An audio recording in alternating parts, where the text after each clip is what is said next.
Baroud, who's a senior research fellow at the Center for Islam and Global Affairs at Istanbul's Zaim University. He joins me now from Seattle. Good to have you on the show, sir. What do you make of the Israeli operation that was launched a couple of hours ago on Gaza?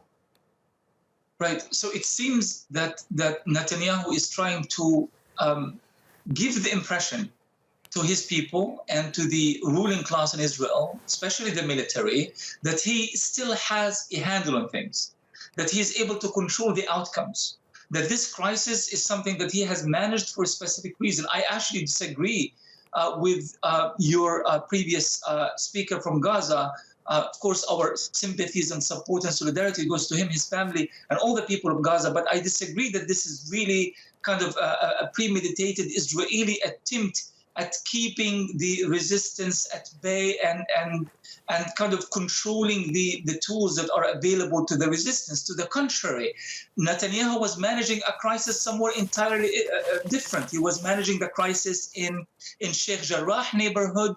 He was trying to rally and mobilize the right-wing Jewish extremists behind his cause, with the hope of translating this to some limited personal political gains, whether through the establishment of an emergency government or through whatever, whether a fifth elections will take place or not. What he did not anticipate is that Palestinians who are supposedly divided, disunited, fragmented, respond with such ferocity and would convey this extremely united front from Gaza to the West Bank, to Palestinian towns inside Israel, and of course to East Jerusalem and Sheikh Jarrah. Now he is caught in a situation where there is actively a state of civil war going on inside Israel, where Palestinians who are Israeli citizens inside Al-Lid, Al-Ramle, Al-Fahm, and other parts of today's Israel are also rising up, and they are being part of this popular uprising.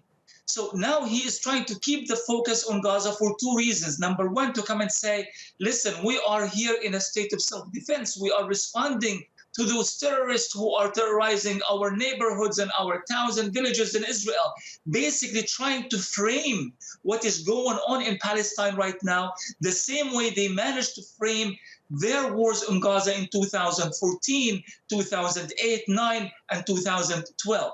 Ramzy, but it's not going to work for him this way. Okay. Earlier in the evening, throughout our breaking news coverage, I had a chance to speak to Sami Hamdi, and he was mentioning that this couldn't have been done without some sort of at least tacit approval from the U.S. President Joe Biden.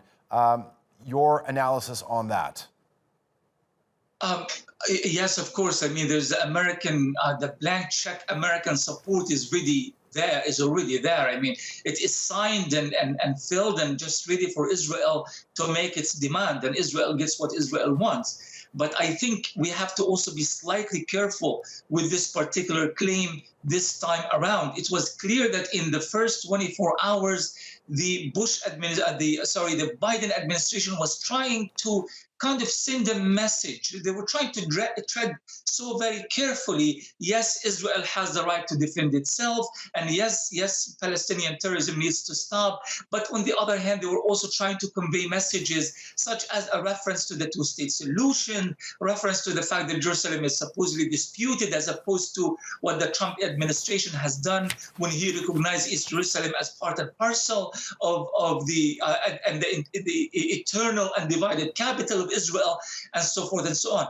And Blinken's telephone call to Mahmoud Abbas earlier today, or rather yesterday, also was loaded with messages. Yes, the U.S. continues to support Israel, but Palestinian rights in Sheikh Jarrah would have to be respected. So there is slight deviation, not enough to make an ultimate difference, but certainly there is slight deviation in the political language used by Washington. Ramzy, I'm afraid we're going to have to leave it there. Thank you very much for joining us here on our breaking news coverage.